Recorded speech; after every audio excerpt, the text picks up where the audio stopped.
Growing up was difficult. There was a lot of violence and addiction with my mom and my dad.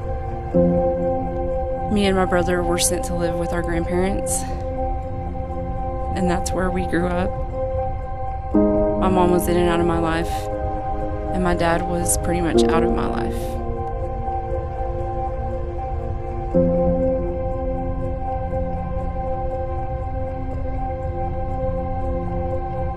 It started out just as fun, and then it started to become a way for me to cope with life, with the things I went through.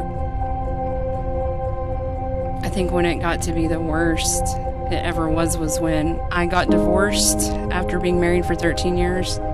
That's when it really became a hardcore addiction. I had to send my kids to live with their dad. It got even worse. After that, my mom died, and I just completely went off the deep end. My lowest point was right after I lost my mom.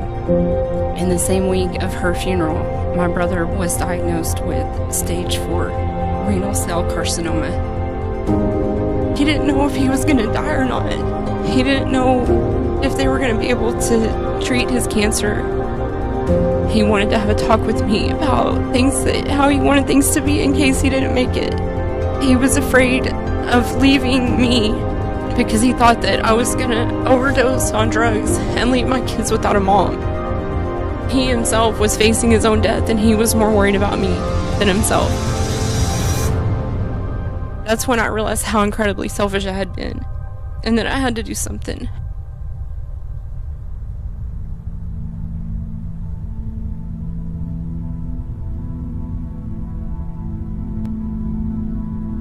The way I found Strong Tower was through my brother. We had a mutual friend who had been here before. At first, it was just getting used to living with a lot of women. The Lord ministered to me by taking me away from everyone that I loved, by taking the people out of my life temporarily, the people who I made the center of my life.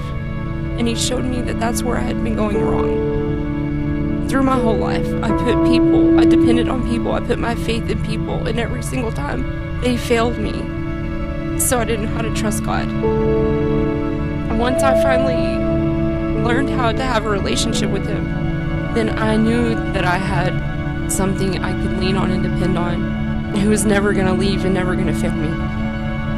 My greatest victory since I've been here is forgiving myself for all the mistakes I've made, for letting my kids down, letting go of all the hurt and pain that I carried.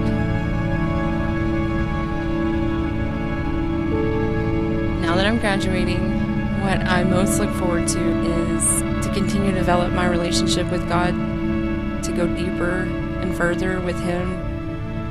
I want to really set a good example for my kids and show them what having a relationship with God can do for them. I just look forward to serving Him in any way.